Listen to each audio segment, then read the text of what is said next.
Hey guys, welcome back. Hi. We're drinking Dr. Pepper. So Yeah. really, Korea. It's hard to get Dr. Pepper, and so the wife does a good job, and he gets to be my touchstone. Mm-hmm. Like you remember what's the Leonardo DiCaprio where he's got the little top? Oh. The Inception, right? Yeah. And that's the way he knows what's reality and what's not, and it's like mine is Dr. Pepper. When the Dr. Pepper stops flowing, the world is no longer real. And so, this is turning 30 something. I started complaining that I'm losing all my nature gems, and so I got a bunch from Yomi. We cast Mother Oak doing the absolute minimum. Are you okay? Too much Dr. Pepper? That's not possible. You can never have too much Dr. Pepper. Yeah, making So we, I cast Mother Oak using the absolute minimum amount of gems. And at this point, Alm could overcast, cast over mine. There's a couple other, and so we, I'm really worried I'm gonna lose Mother Oak, and I cannot get it back. So I'm getting nature gems for them. I got Enchantment 4, and I'm working on Enchantment 5, which I think is gonna be pushing me towards, Darkness. Yeah, Darkness. But what I really want is another spell that is Alteration 6. But we'll get to that later. Okay, well, I got a magic site. Yay! And I successfully seduced a son of heaven. Now, that's not the same kind of the one I wanted to. Instead, I failed against that one. And once again, it killed my Dryad. It's still worth it, though.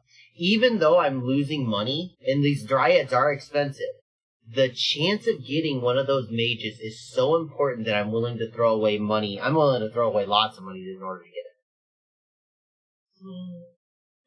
You're willing to throw away more money to get a general. I'm willing to sacrifice hundreds of naked women in order to take castles. I think that in order to get that Air 3 guy, I'd be willing to sacrifice a lot more.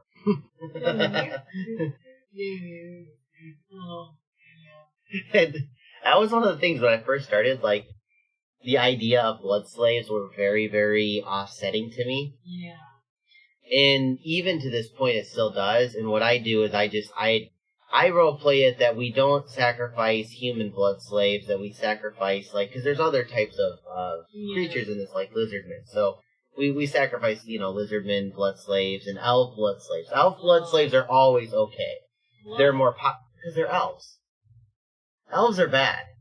Why? Because they're elves. I don't know. They're sneaky and they're spindly and you never know where they are. And, you turn around and they steal your stuff and they get angry because you chop down trees just because you want, a nice warm fire. Yeah, but they're elves. Elves are evil. I don't know. I'm gonna have to ask because it's kind of one of those things why is the sky blue? I don't know, because it's freaking blue.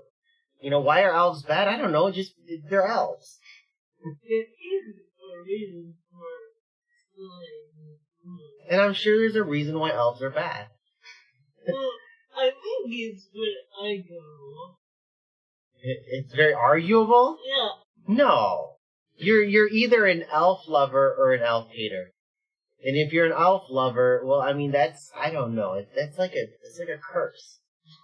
It's like if you want to be if you really, really hate somebody and don't tell them die in a fire. No. You're an elf lover. Oh. So now on for something completely different. Okay, so we have a problem. You see this little brown flag? Yeah. That's Niflheim. That's the guy that I've, talked to on a regular basis, and he went and attacked us. Thanks, dude. Not only did he attack us, he attacked us with one of his super combatants. These guys are we taught him this.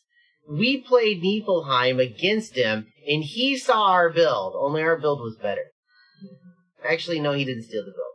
Well, the boots. He got the boots. But this is very expensive. So 5 gems, 10 gems, so 15, 25, 30 gems, and these aren't real gems. They're really easy to get. So it's not, you don't even count those, so maybe 3, I guess. So it's a pretty expensive unit. If he lost this guy, it'd be a lot of money and a lot of gems. Mm-hmm.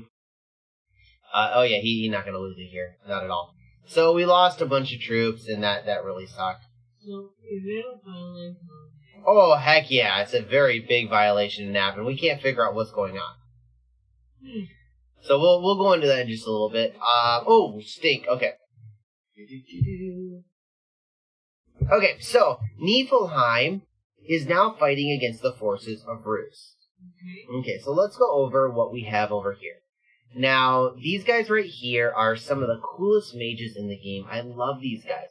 They can create, in fact, this guy's a perfect example, or no, I go almost. Okay, so when you're researching, you can hold an item and it gives you a ton of research. So it makes you like a super researcher. Now, at construction 2, 4, and 6, you get new items, or 2, 4, 6, and 8. But normally 2, 4, and 6 are the big early ones. So at 2, you need air. See, he's got air. So he can make the air research items.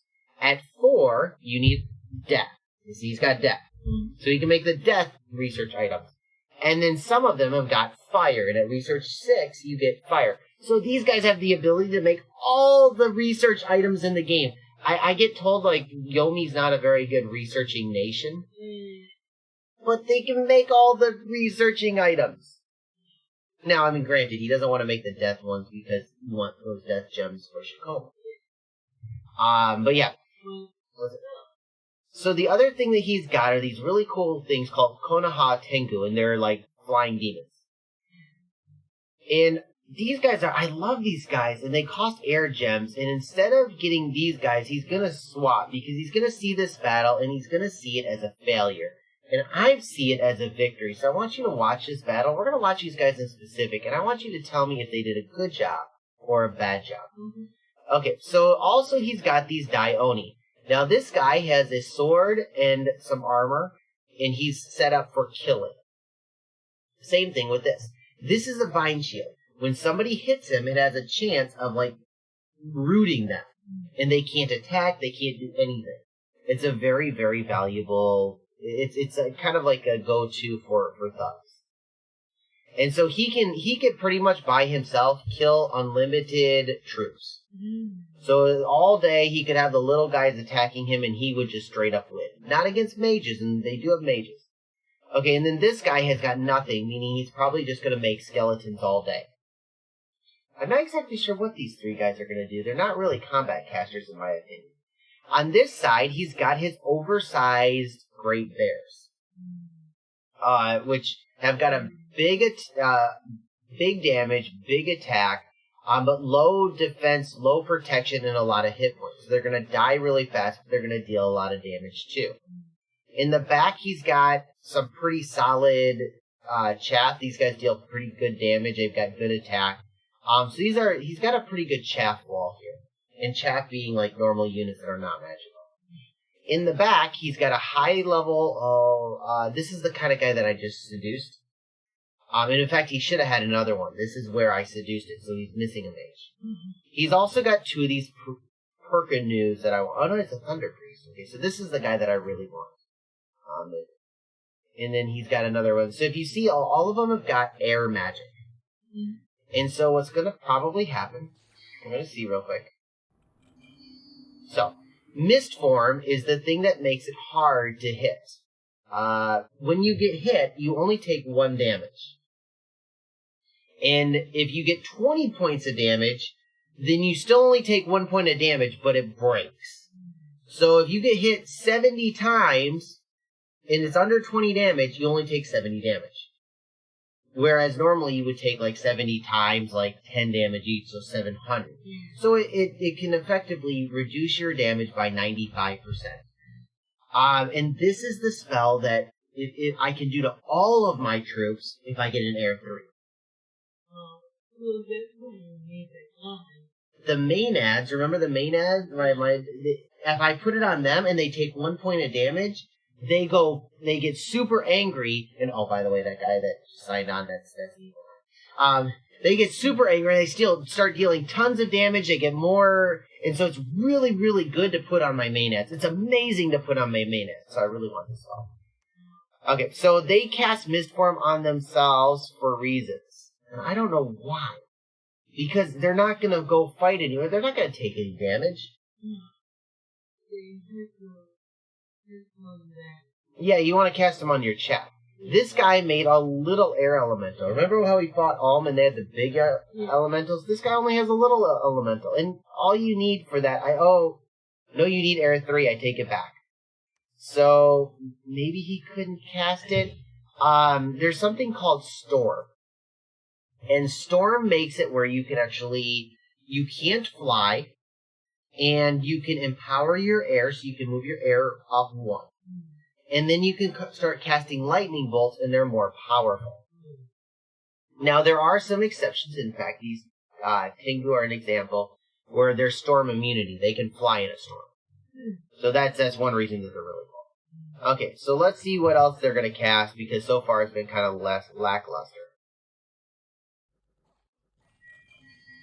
Okay. Air shield, meaning he can't get hit by arrows. We don't have arrows. Vine arrow, which makes 1 square get vined up. Remember that shield vines everybody who hits him?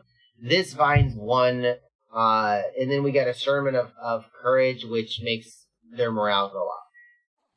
Wind guide, which helps them shoot arrows better. You see their archers? No. Neither do I. So long story short, I don't think this guy's scripted. Okay, so now we're gonna look and see what Vish did on his side. Oh, look at that, they're shooting it. Okay, so summon Earth Power makes them. Oh, I bet he did a gem on those to do it. Yeah, he had to have used a gem to do it. So now these guys went from Earth 1 to Earth 2, and Earth 2 is kind of important. And this guy's blessing. So he blessed everybody. And he's the one that... Oh, no, I take it back. He is. Okay, Strength of Giants makes him hit harder. Iron Skin makes it so he doesn't get hit as bad, or gets his protection up. Okay, Earth Meld we should be able to see Earth Meld. Okay, you see this guy? He's stuck in the ground. His defense is down to 1. He took a bit of damage. Okay, so that's the spells on both sides. Now, if you see, these Karasu Tengu came in back and started just murderating back here. Now, what happened to him? There's only 1 left. Oh, yeah. Yeah, what happened to the other ones? Dead. Now, he attacked rear. Now, imagine if they, instead of hitting here, they had hit these guys. What would have happened to these guys? They'd have died. So they would have been wonderful. But they just got unlucky, and he also didn't have many. He only got like 5 of them. So he didn't have critical mass, and yeah, he didn't have critical mass. That's pretty much it. And it didn't hit the wrong target. Okay, so let's watch what happens. A lot of the bears actually. Let's watch this all the way from the beginning, because this is a big battle. This is probably this is probably the biggest battle we've had yet. Okay, so. We have our little blessings, our weird spells getting cast. The wolves are from the Dione, and if you see, it breaks up their formation. So now this guy is going to come forward. He's going to get surrounded, and he's going to get murderated. Okay, and then see, he got surrounded and immediately murderated. This is a bad matchup because these little guys can deal 15 damage each. And these guys can take 15 damage each multiple times and then cause a rout. So they get eaten. And they might kill a goblin, but 1 goblin for a bear? That's not a bad trade. Okay, so now the bears are pretty much gone, and we're gonna see how the goblins do against the main guys. So let's okay, it's not looking very good. And you just saw that lightning bolt come down. Okay, so it's, who looks like they're winning right now? I mean, Who lost more troops? okay. Not, Roos or Yomi? mm, Roos has actually lost fewer troops. And they lost a bunch of bears.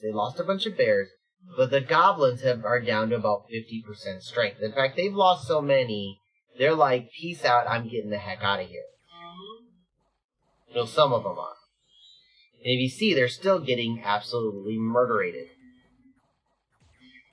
yeah, If you see all these guys that back here are getting earth melted though.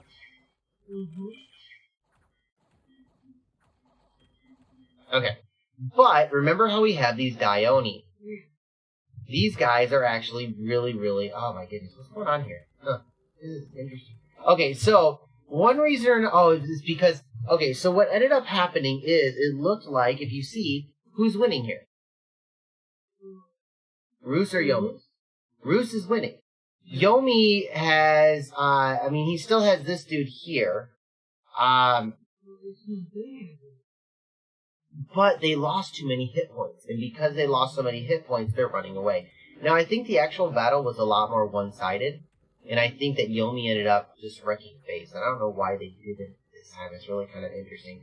That being said, the demons are still going around just killing everything.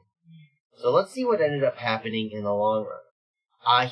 In the real battle, he lost all of his bear warriors, most of his great bears, and most of his chewed warriors.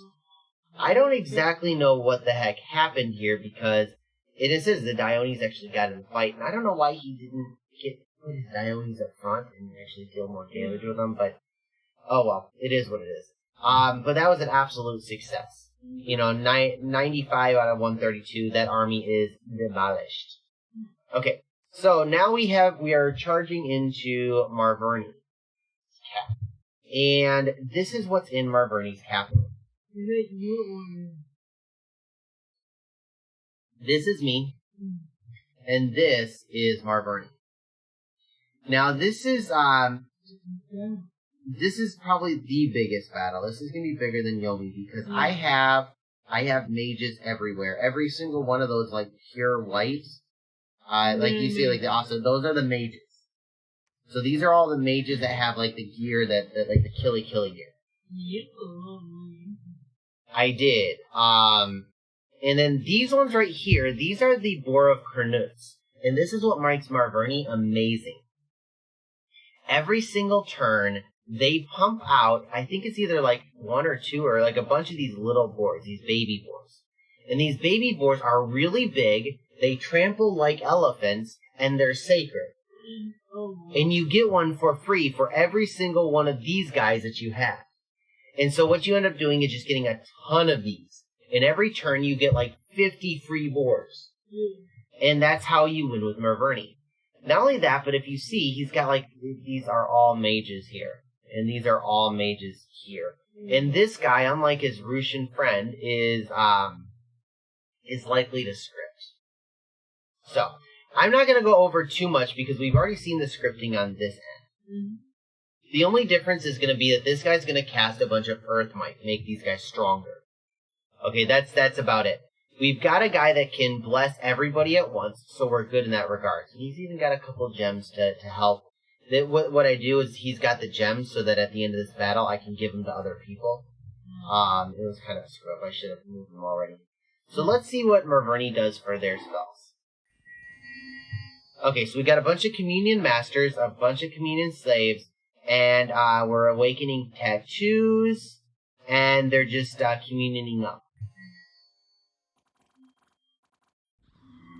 Okay, so what I did is I had a whole bunch of birds, and my hope was that these birds would hit the mages and they would stop the casting. They would interrupt casting. Instead, they got, he put his mages next to his troops and they got murdered. Now, the upside is that if you look at this, where are his troops going? They're going back here. So they're not hitting this little hole. So if I can go fast enough, I can get into here.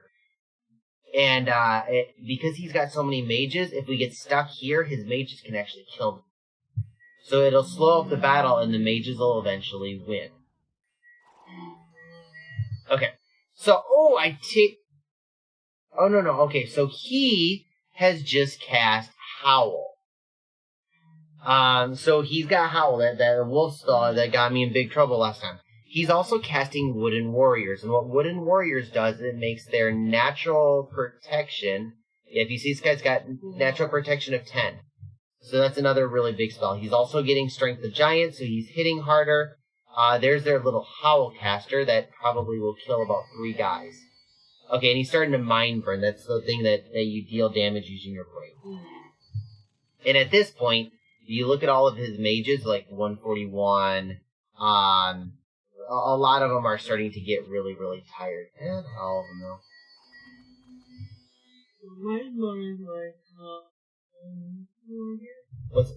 It's Professor actually be better, but even that is kind of, because it's a little different. Okay, so if you look, we've actually made it into the gap. And we got through the gap, and the battle's gonna take place right here. He's doing Mind Burns, he's doing Earth Melts, and those Earth Melts are really bad, because the way that these guys survive is through their defense. But the Earth Melts are hitting back here. See, this guy's got 5 defense. So that's really good.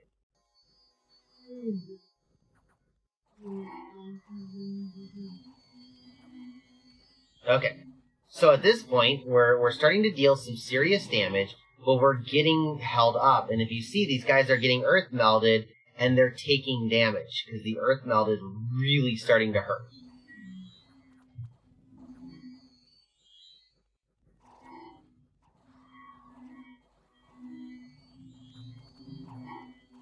Okay, so if you see, we're slowly winning. We're slowly winning, but if you see back here, like, we're dealing with, like, these stupid wolves, and they're hitting my mages. And, like, my mages... oh, no, that one's fine. That one's fine, that one's fine. Okay, so we're doing okay. But yeah, the mages are definitely slowly, Okay, so this is one of those big earth elementals. But we should be okay because we dodged the trample. Okay, and we have busted through, and the mages are now dying. Yay! Okay. So ultimately we were successful. We were successful because the white centaurs were amazing and we brought more to it. But it's pretty obvious, like, whose spells were better? Theirs. Yeah. Much better. Just Howl alone was better. In the Earth Meld was another thing. He killed 2 of my special guys and then around 5 turns worth of white centaurs. The upside is that I killed 11 mages, 22 mages, 23 mages. So that was really, really good. Ultimately, I still think I came out ahead gold-wise, but it was very painful. And at this point, I'm telling Vish that he needs to do the rest of the rest of the war is his. Okay. Again. Okay, so this is really sad. If you see this, he got hit by a bunch of independents, and it was warned. He got a warning saying, barbarians are about to attack. So he bought a bunch of barbarians. Like, this is 500, more than 500 gold worth of barbarians. You see how many barbarians he has? He has 56 barbarians. You see how many they have? 51. He's even got, like, more, and they still lost. So, welcome to the blob. Yeah, their barbarians ended up winning. And what's funny is, look at this. You see that how the Independence Army is routed? That's because with the patch, it changes the war, and it was such a close fight that either side could have won. But, just absolute disaster. Really, he's been having so much problem with it, and we even have good luck charms. Okay, so Mama Bear, Goddess of Marverni, has been vanquished. We are finished with Marverni, and the first player has been eliminated. So we'll go to Pretenders of the World, and defeated! Yay! I can't believe it either. I don't know what's going on here. I should have had more scouts here. But if you see, Zabalba's down to a single, a single territory. Theratos is down to a single territory. Now the nice thing is, I don't think that this can take Baratos, but he might attack the Volva next turn. Okay, so Roos still has a mini army here on the loose. I'm about to cast a castle here.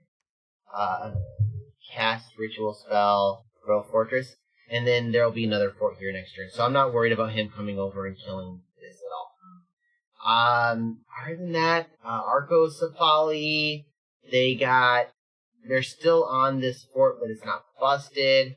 Oh, that's right. So we were talking about Niflheim, right? They took this territory. Now I want you to look at this one and this one. You see these two flags? Mm-hmm. See how similar they look? Yeah. You know what happened? He thought this was Hinnom. And so Niflheim has attacked Hinnom. If you see there, Calum is Niflheim's partner, and they're now sitting on Hinnom's throne. Yeah. So at this point, it's looking really bad for Hinnom in Arco. They almost were starting to win, and now Niflheim's coming in with some very, very scary guys. Yeah. So did Niflheim? No, Niflheim, it's a good war. It's a clean war. They had no nap. Oh, you mean to us? Yeah, we're gonna take it back. There's no problem. They just said, like, I was like, hey, dude, you attacked us. And he's like, oh, yeah, I saw that. Sorry about that. And, like, it was no problem. It happens. Meanwhile, these guys, Fomoria's troops have disappeared from our border. I wonder where they're going. Okay, and that's about it. So, it's gonna be a shorter episode this turn. But yeah, it's kind of one of those things that we just finished off of our Verney. The next couple turns should be a little bit quicker. We've got another fight coming up with Roos. I don't think is this invited? Oh no. Okay, so by the way, this is the guy that I got from them. He came with gems and 4 paths. So I'm like super excited, and he can like communion up and give me air, which is really cool too. So I was really, really excited about this. So, okay, well, that's going to be the end of the episode. Hope you guys enjoyed it. Have a good one. Bye.